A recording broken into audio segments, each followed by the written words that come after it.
Africa is often viewed quite poorly on the world stage.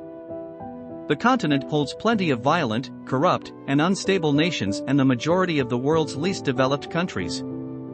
But Africa is big. There are 54 countries there, and not all fall into the generalizations of the continent as a whole.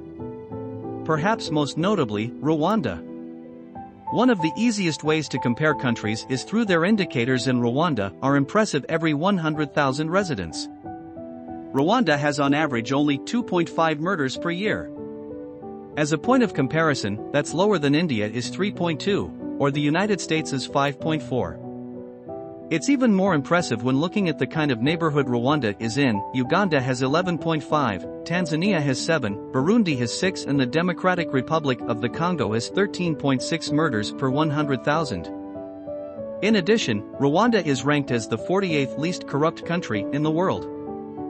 That's not perfect, but on the continent, only Botswana, a far richer country, ranks higher. The country also has a 67-year life expectancy, tied for 4th best in Africa and only slightly below the world average. That 67-year number is believable, but what's truly unbelievable is that 29 years ago, the average Rwandan had a life expectancy of 28 years, that's 39 years difference. 25 years ago, Rwanda was in the midst of one of the most horrific genocides. In history, in only 100 days, 800,000 Rwandans were murdered amid this ethnic conflict. The group primarily targeted the Tutsi, the loss of about 75% of its population. With time, though, the country emerged from the other end, peace prevailed, and its indicators began their steady climb upwards to where they are today. It is now the 15th fastest growing economy in the world. As this government has set out a clearly defined mission, they want to become the Singapore of Africa. To understand what this means, though, you have to understand what Singapore is. It's easy to forget that East Asia was not the highly developed, economically powerful place it is today 100 years ago. Many referred to 1800 as Britain's century, the 1900s as America's century, and the 2000s as Asia's century. It's thought that we are currently in the century where Asia will prevail, and one of the countries driving that is Singapore. Before Singapore sits at the top of all the indicators, not just for Asia, but the world, it's the 8th safest, 3rd richest, 3rd least corrupt, 3rd longest living country in the world. 60 years ago, in the 1960s, Singapore's economy had a size of about $700 million. Today that number is $320 billion. In the last 10 years alone, its GDP has doubled. It went from a definitively third world country to a definitively first world country in less than a lifetime. The country is intensely focused on being the business hub for Asia. Of the world's 20 largest companies, 15 have operations in Singapore. It is tough to look at the results of Singapore's economic development without being impressed. They have done the nearly impossible. Some of the ways Singapore has achieved this growth, though, have met some criticism. The way Singapore is run politically has been described as paternalistic. It's not quite authoritarian, but some freedoms are lacking. One of the few indicators that Singapore does not rank at the top of is the Democracy Index. It scores 6.4 out of 10, which ranks it at 66 in the world and categorizes it as a flawed democracy. The elements of this paternalism range from small things like the country's ban on chewing gum for cleanliness purposes, to big things like the limitations on freedom of speech, assembly, and the press. To this, the proponents would say, look at the results. The country has succeeded economically based on the trade that seems increasingly more countries are embracing, liberty for prosperity.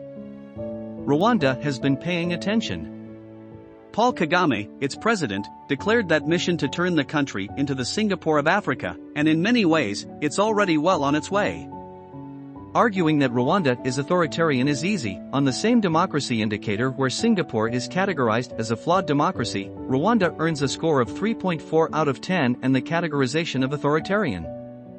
Paul Kagame was first elected in 2003 and again in 2010 and again in 2017, with 98.8% of the vote. The U.S. Department of State, though, described that third election as having some, quotes, irregularities that also came after a constitutional amendment lifting term limits to let Kagame take power. Again, he is well liked and impressive. He began his career in the military, played a part in toppling the oppressive governments of Uganda, Rwanda, and the DRC, and has been described as, quote, perhaps the most successful general alive. He is, by all accounts, a military genius and sends his fighting days. He has risen Rwanda from chaos into peace and prosperity.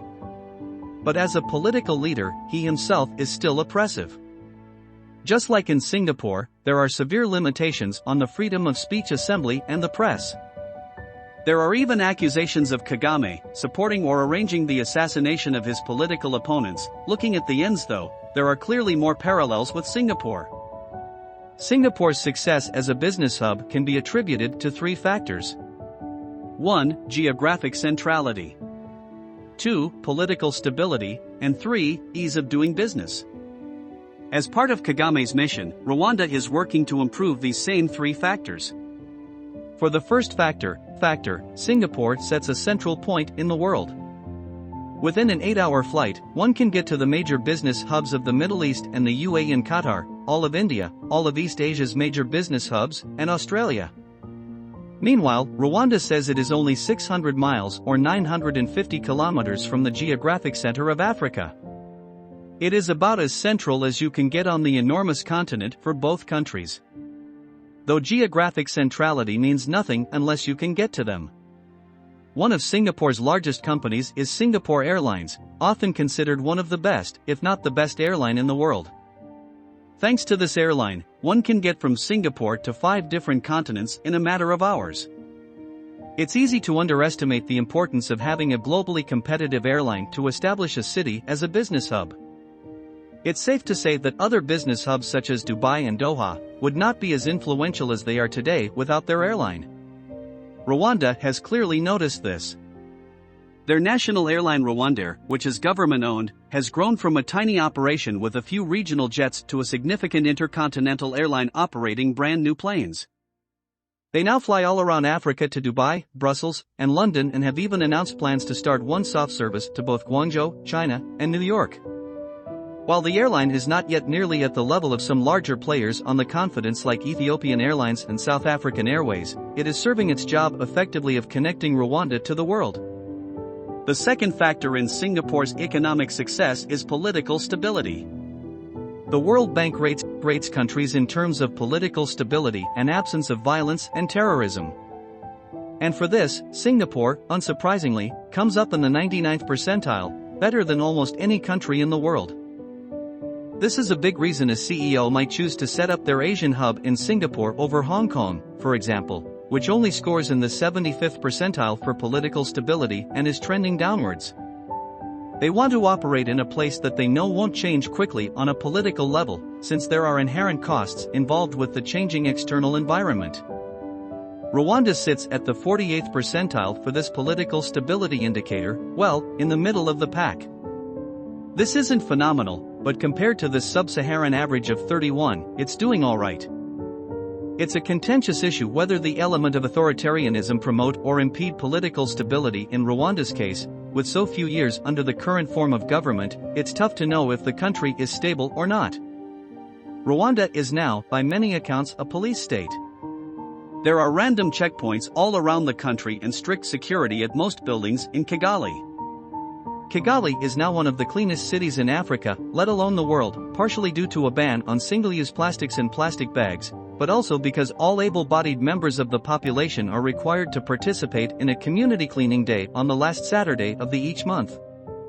According to one report, there's even widespread, unlawful detention of water described as undesirables on the streets. The test of whether this country is truly stable, or rather any state of temporary fear-based obedience, might not have yet to come. Rwanda has not experienced a transition of power since 2000, and nobody really knows whether the country can continue on the right path after Kagame leaves. He himself even said that if he had not groomed a successor by 2017, quote, "It means that I have not created capacity for a post-me, Rwanda. I see this as a personal failure." It's now well past 2017 and Kagame is still in power with no signs of leaving. Regardless of the reasons though, for Rwanda's current political stability, it's sure that businesses like it. It is one of the top factors to look at when deciding which countries to operate in. The third factor that led to Singapore's business success, ease of doing business, is perhaps the most important one, and it's also the one at which Rwanda excels the most. This is a broad factor, but it's one that the World Bank tracks with a well-known indicator, the Ease of Doing Business Index. This looks at 10 factors. Ease of starting a business, dealing with construction permits, getting electricity, registering property, getting credit, protecting minority investors, paying taxes, trading across borders, enforcing contracts, and resolving insolvency. Singapore ranks at number 2 in the world, behind New Zealand, and is followed up by Denmark, Hong Kong, and South Korea. Rwanda, meanwhile, scores the 29th. This is an impressive score by itself, but it is incredibly impressive when considering how the rest of the continent ranks up. Rwanda is by far the highest ranked among mainland African nations. The nearest trailing African nation is Morocco at number 60, and plenty of highly developed countries like the Netherlands, Switzerland, and Japan ranked lower than Rwanda. To achieve this, Rwanda has made plenty of economic and legislative reforms to foster a business-friendly environment. They have also been focusing on building both soft and hard infrastructure. The government, in collaboration with private investors, built an enormous $300 million convention center along with a 5-star Radisson Blu hotel to attract the convention market, in addition to less flashy infrastructure projects, building roads and airports. Overall, Rwanda is on the hunt for international investment in the country. And so far, that has paid off.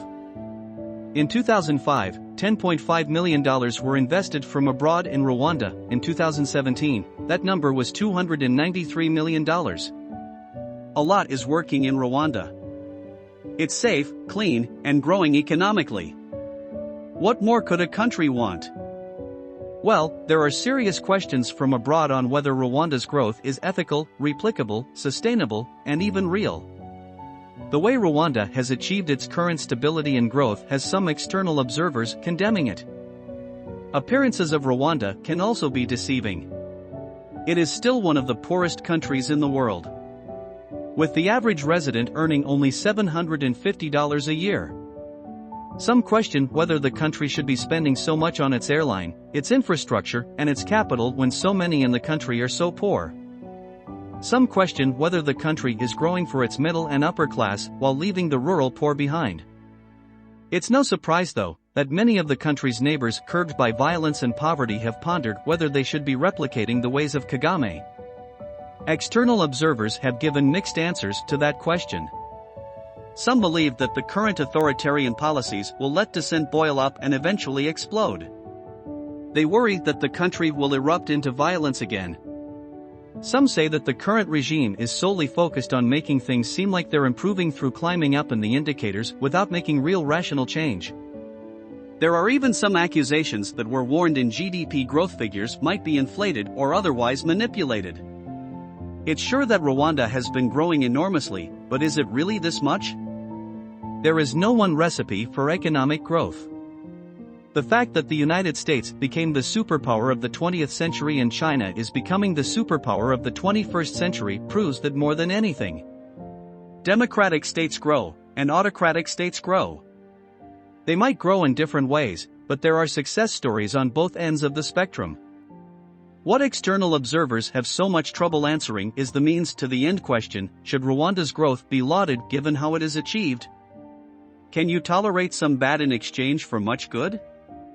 In the end, Rwanda is the country of Rwandans, and they are the only ones that matter with these questions. If Rwanda is truly working for all Rwandans, then Rwanda is working. There are a lot of ifs. But if Rwandan growth is sustainable, and if one in politics is stable, if we want his investments to pay off, and if businesses pay attention to Rwanda, there's a very good chance that the country is well on its way to becoming the Singapore of Africa. If you're interested in such a video, stay tuned. Subscribe, like and share because it helps me grow.